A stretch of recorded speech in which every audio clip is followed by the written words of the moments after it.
So our guest today, Christina Crook, is a digital wellness expert and creator of the JOMO Method, which helps people rethink their relationships with technology. So please welcome Christina to the show. Christina, thank you so much for joining us today. It's great to have you on the show. Thank you. Thanks so much for having me. Okay, so for our viewers, can you just quickly share what is the heart behind JOMO and how your own relationship with technology shaped its vision and focus today? You got it. So JOMO is the opposite of FOMO, the fear of missing out. I'm I sure like that that. your listeners, your viewers know what FOMO is. It's that ever-present fear that if we're away from our devices for too long, or we're on social media and we're scrolling through content and we're wanting for things, we feel that fear of missing out. And so take FOMO and flip it on its head. That's JOMO, which stands for the joy of missing out on the right things. And so really the vision behind JOMO is helping people embrace the best of what the internet has to offer. We know that the internet is part of God's story. God knows the moment we're in. He's not surprised by AI. He's not surprised by smartphones or social media, but we want to joyfully miss out on the things that we should be missing out on. So that's loneliness or overwhelm, toxic comparison, those types of things that we believe we're not called to carry. We're not called to live in on a daily basis. I love that. It's so clever and it's easy to remember. And you're right, because I think for so many, when it comes around conversations around technology, especially with the next generation, a lot of that narrative is driven by fear of the negative impact. But I love how JOMO begins with joy. And so why do you think joy is so important? Mm-hmm. Well, make a joyful noise to the Lord. I mean, the word joy is present all over Scripture, and joy is just simply a deeper way of living. We talk about happiness, but joy is a fruit of the Spirit, right? And so that's why we talk about joy and being the center.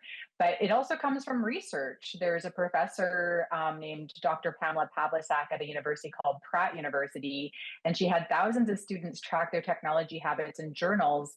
And she discovered through her research that people that are happy with technology use it differently. They use it in very intentional ways, and they use it for creativity and for community and for care, very Christian virtues, very Christian ways of being, right? We're co-creators with Christ. When we create something and share it on the internet, we feel joy. We feel like we're being purpose-led on the internet. And so that's how we're encouraging people to be through the JOMO program.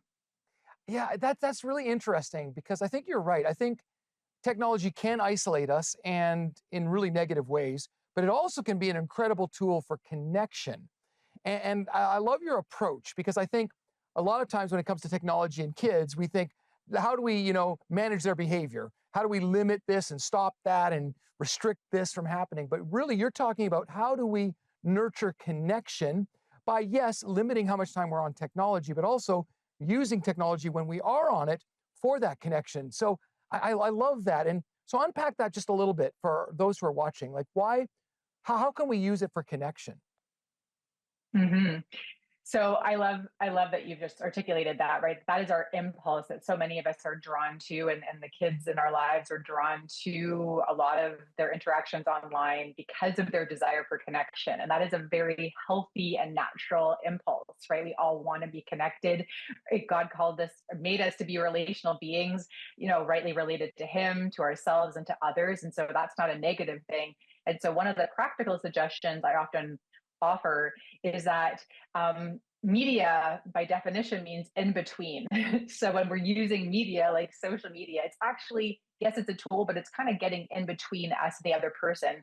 So whenever we can close that gap to eliminate that in between, the deeper we feel. So if we're posting something and we're just having a public chat with someone, that's probably the least connected that we can be online. But if we go into direct messages with someone and build a real relationship, then of course we can bring that into maybe a phone call or a Zoom, and then of course ideally into in person. And so systematically closing that gap to be again in that created world, right? God made us to be embodied beings, and so the deepest connections we can experience are simply in the real world. We're never going to replace that, and so we need to really intentionally move more of our connections into those spaces.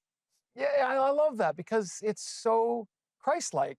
How do we increase our connection with God and how do we increase our connection with one another? And so rather than seeing it as an obstacle, how do we manage it so that that gap is closed? That is so brilliant and profound. And, the truth is, there are a lot of digital wellness programs out there, all kinds of apps for this and that and the other thing. But JOMO feels really refreshingly practical. So, can you just tell me what sets it apart for parents and educators who are maybe feeling, man, I'm overwhelmed by all the options. Why should I choose this option? hmm Well, JOMO really is student led. So our program, the JOMO Campus program, is designed for Christian K to 12 schools, and we are teaching students the principles and practices to help them wisely navigate technology for life. And we're the only program that comes from an explicitly Christian lens. So we're helping students articulate for themselves what brings them joy, what supports their well being, and the goals they have for their lives, and using technology to support those things. So, really making it in a very healthy way about them, not about what their teachers telling them to do or their parents are telling them what to do or not to do, but really them embodying and making those decisions for themselves. Well, again, it's this powerful reality that if you empower someone, not only is it more likely to stick, but actually they feel autonomy over their decisions and choices, which are long lasting. Well, we're going to continue this conversation in just a moment. I look forward to it. And so stick with us. Well, we are back with Christina Crook talking about JOMO, which I love, an acronym for Joy of Missing Out, talking about how to equip and empower the next generation to use their technology not as a way to isolate, but to connect in more meaningful ways by limiting it and redirecting it. And so Christina, thank you again. I'm so fascinated with our conversation. Now, JOMO is already working in schools and communities. And so can you maybe share a story that shows what happens, and I love this idea, when fear is replaced with understanding? Mm. So I loved sharing this story about a teenage boy, a 16-year-old boy who I encountered in northern British Columbia, where I had just given a chapel talk, a talk at their school about JOMO, about digital well-being. And he came up to me. It's kind of like your dream scenario, right? This young person runs up to me after, and he starts sharing with me that his parents had actually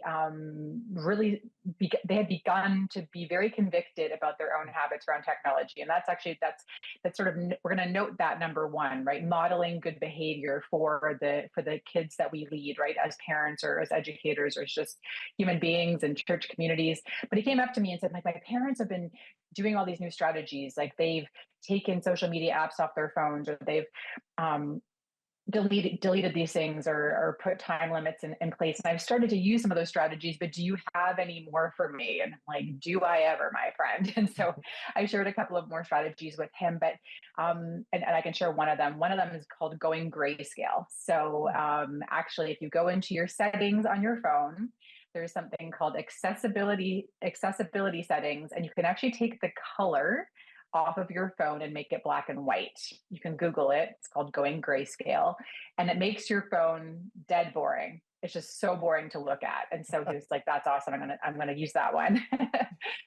But here's the thing that really stuck with me, because kids really are recognizing this problem in themselves. It's not just adults that are recognizing the challenges young people are facing; it's them as well. And here's what he said to me. He was talking about reflecting about his friends and the things they kind of do or don't do with each other anymore. And he said, I think people used to have more fun.